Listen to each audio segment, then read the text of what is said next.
begitu selanjutnya hingga petak terakhir.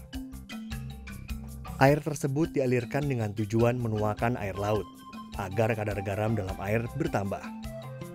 Proses ini juga dikenal dengan istilah peminian.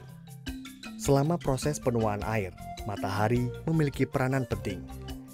Dibutuhkan sinar matahari serta udara yang terik untuk menaikkan kadar garam dalam air. Tiap harinya, tingkat keasinan air diukur menggunakan baumeter. Ada timbangan, Bu, timbangan khusus. Artinya itu pengukur air tua. Angka 23 kalau ini sudah jadi garam. Pengolahan secara khususnya kalau sudah di atas 10 itu sudah mulai kita mengukur di mana yang pantas untuk awal yang untuk dibikin ini garamnya itu. Jika kadar air di petak terakhir sudah mencapai 20 derajat BE, maka air tersebut sudah bisa dialirkan ke meja kristalisasi. Dalam waktu 10-15 hari, garam siap dipanen. Dengan catatan, tidak ada hujan ataupun mendung sama sekali. Petani garam kemudian melakukan proses ngeracak atau memecahkan kristal-kristal garam menggunakan alat yang disebut racak.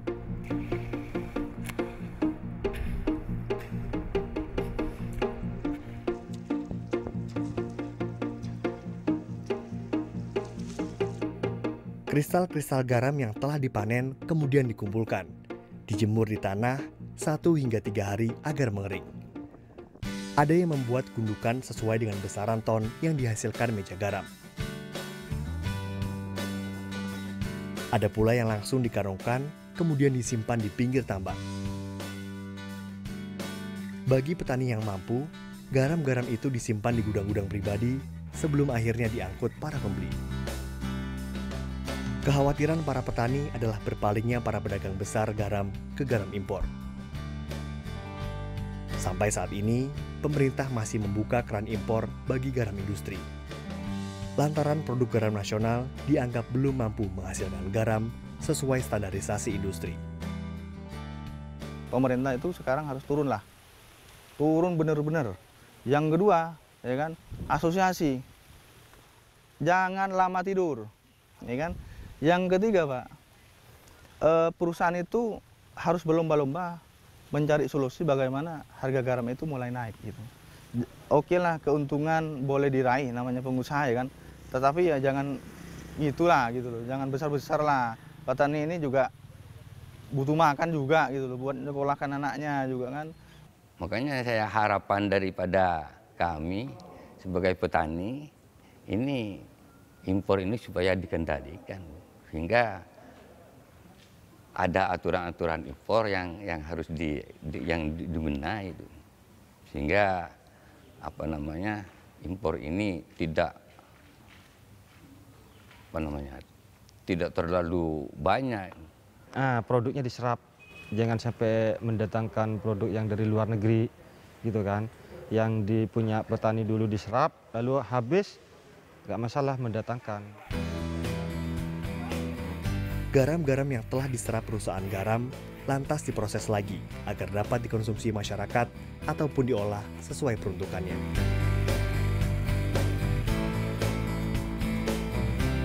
Di PT Garam, sebelum proses pengemasan, garam konsumsi harus melalui proses iodiumisasi.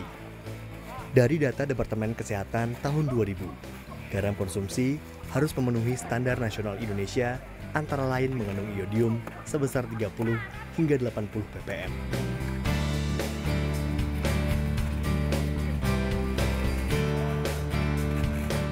Garam-garam pun siap didistribusikan ke seluruh Indonesia melalui jalur darat ataupun laut. Hingga masyarakat Indonesia bisa menikmatinya di keseharian.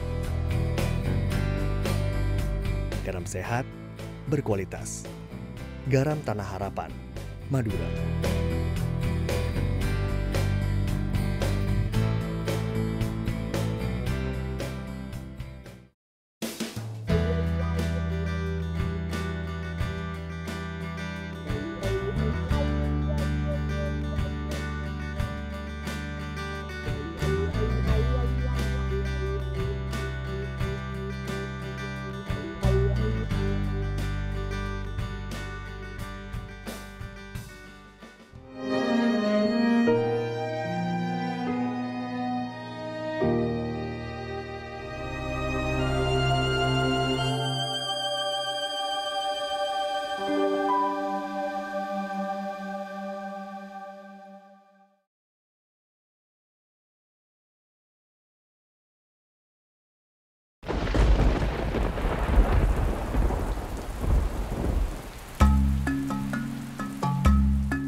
Kemasyhuran Indonesia adalah kekayaan alam nan berlimpah.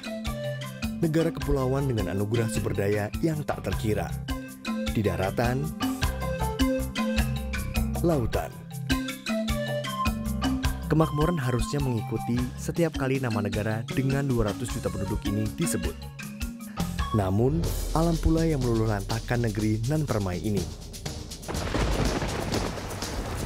Tragedi pun terjadi di Tanah Garam, Pulau Madura. Tahun 2010 ya kan, itu kita sudah gagal panen. Tahun 2010 menjadi masa kegelapan bagi Pulau Garam, Madura. Awan mendung senantiasa meliputi kehidupan pulau berpenduduk 4 juta jiwa ini. Terutama bagi para petani garam yang begitu menggantungkan nasibnya kepada kebaikan alam. Ladang garam yang dijadikan tempat mengadu nasib harus mengalah kepada perubahan iklim di tahun 2010. La Nina atau gadis cilik menerjang Indonesia. La Nina merupakan fenomena alam global dengan gejala menurunnya suhu permukaan laut di Samudra Pasifik. Mendinginnya suhu ini meningkatkan tekanan udara yang disebut dengan angin pasat. Angin pasat di atas Samudra Pasifik bergerak ke arah Pasifik Barat, yaitu wilayah Indonesia. Sementara Indonesia saat itu sedang memasuki musim kemarau dan suhu permukaan laut justru sedang menghangat. Kondisi ini menyebabkan massa udara dari Pasifik mengalir ke Indonesia sehingga terjadi pertemuan massa udara kaya uap air. Akibatnya, sebagian wilayah di Indonesia berpeluang hujan. Hujan pun turun di Pulau Madura. Curah hujan rata-rata di Madura per tahunnya adalah 200 hingga 1.500 mm. Meningkat tajam di tahun 2010 mencapai angka 2.184 mm. Sederas air mata petani yang ladang penghidupannya nyaris tak berproduksi. Tahun 2010 nggak ada hasilnya, nggak ada ya, sedikitnya gagal panen ya. Kalau musimnya sudah penghujan itu sudah tidak bisa. Produksi garam kala itu hanya 11.000 ton. Turun tajam dibandingkan tahun 2009 di angka 550.000 ton. Anomali cuaca pun mengacaukan target nasional. Target konsumsi 1,2 juta ton hanya terpenuhi 30.600 ton. Demi menjaga stabilitas pasokan garam konsumsi nasional, pemerintah terpaksa mengizinkan impor garam sekitar 815.000 ton dari Australia, India, dan negara tetangga lainnya. Itu pun belum dapat memenuhi kebutuhan nasional 2010. Garam itu memang terkait dengan iklim ya, di samping etos kerja. Jadi perilaku kerja pun memang berkaitan dengan kualitas garam itu. Iklim kalau saat ini memang mendukung sekali untuk produksi garam. Karena memang kalau iklimnya itu basah gitu ya, sangat tidak mungkin buat garam. Ya, penduduk Madura memang dikenal sebagai penghasil garam nomor 1 di Indonesia. Sepanjang pesisir selatan Pulau Madura menjadi daerah garapan para petani garam. Tapi apa mau dikata, keahlian tersebut rasanya percuma jika tidak ditunjang dengan alam yang bersahabat. Apalagi di Madura, proses pengolahan garam masih dilakukan secara tradisional, mengandalkan sinar matahari untuk penguapan atau istilahnya solar evaporation. Tak heran, dengan perubahan iklim yang ekstrim menjadi momok bagi para petani garam. Padahal di tahun 2010, nilai jual untuk 1 ton garam mencapai harga Rp850.000. Naik 2 kali lipat dari standar harga di kala itu, Rp350.000. Makanya garam ini ukurannya emas. Kalau emas 400, garam 400 sudah bagus. Kalau emas 500, garam 500 itu bagus sudah harganya. Jadi bapak-bapak di atas harusnya untuk standar harga itu emas. Karena kami mayoritas pinjam untuk menggarap ini sama tetangga itu emas. Tahun 2011 diharapkan menjadi tahun pemulihan. Ladang disiapkan, tanah kembali diratakan, benih garam siap disemai. Nasib berkata lain, momok akan anomali cuaca masih senantiasa menghantui petani garam. Garam impor pun masih menjamah pasar. Beruntung jumlah produksi nasional mengalami peningkatan hingga 58.285 ton. Saat itu harga garam sempat menyentuh kisaran Rp750.000 untuk kualitas 1 dan Rp550.000 pada kualitas 2.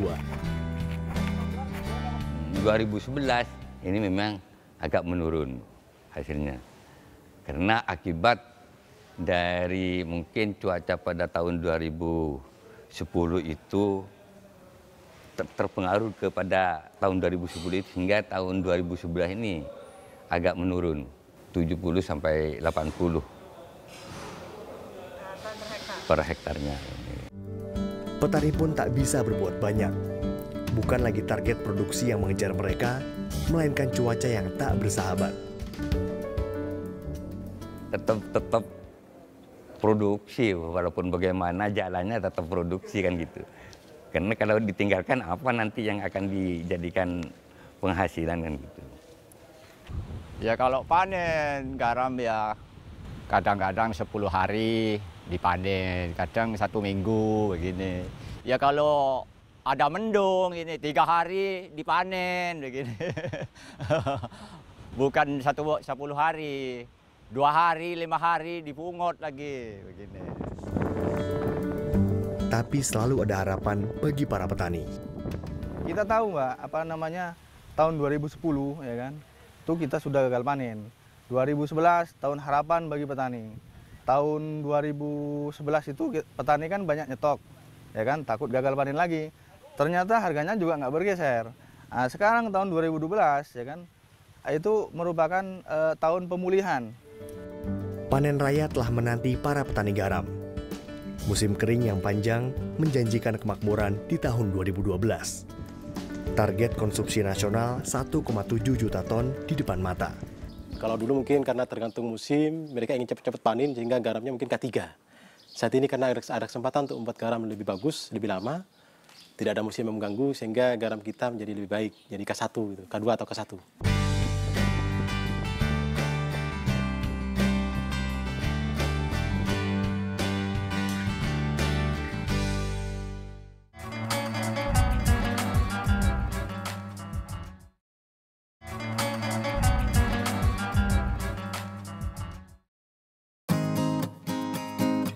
Berputarnya baling-baling kayu di ladang-ladang garam petani seakan menghembuskan angin segar adanya harapan perputaran nasib bagi petani garam Pulau Madura.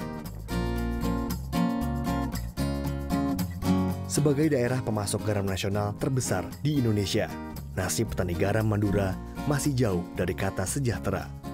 Kalau saya kerja, kalau dapat 6 ton saya 2 ton, 3 ton 1 ton. Ya per 3 ini kalau kerja. Tidak mampu saya begini sekarang. Harganya garam murah begini. Tahun 2012, cuaca seakan berpihak pada petani garam. Kemarau panjang yang dimulai sejak Juni hingga pertengahan November memungkinkan petani menyemai bibit dan menuai panen raya. Proses pembuatan garam Madura sesungguhnya bertumpu pada kebaikan alam.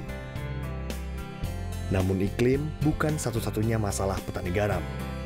Setelah gagal panen di tahun 2010 dan harga garam yang terjun bebas di tahun 2011, petani membutuhkan bantuan modal kerja agar proses produksi berjalan lancar dan menghasilkan panen yang berlimpah.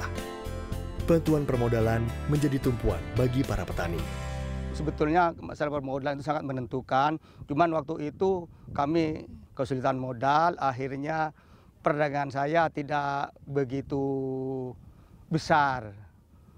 Karena modalnya cuma modal sedikit.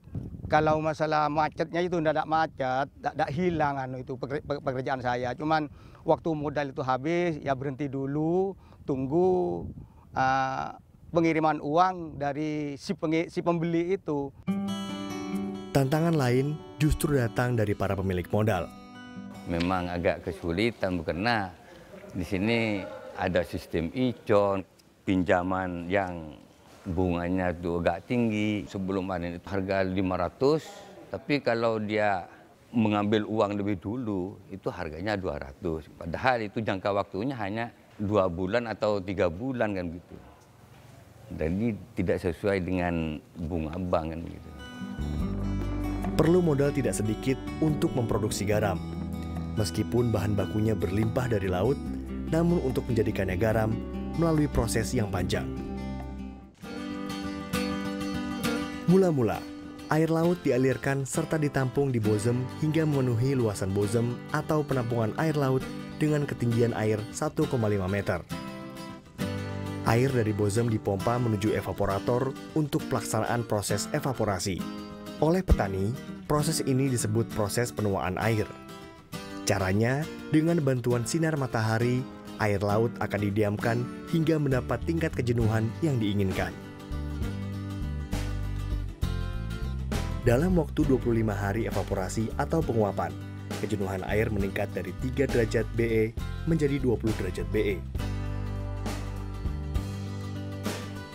Pengukuran menggunakan alat bernama bowmeter. Dengan tingkat kejenuhan 20 derajat BE, air dinilai telah siap dialirkan ke meja garam. Dalam 10-15 hari, kadar garam dalam air bertambah hingga 25-29,5 derajat BE. Artinya, kristal garam siap dipanen. Tidak semua pantai di Indonesia bisa dijadikan lahan penggaraman. Ada beberapa syarat yang harus dipenuhi untuk membuka lahan penggaraman. Di antaranya, struktur pantai yang landai dan panjang, kedap air, dan juga bersih dari sumber air tawar. Konsentrasi air laut di pantai minimal 2 derajat BE. Kecepatan angin minimal 2 hingga 3 meter per detik, dengan temperatur minimal 31 sampai 33 derajat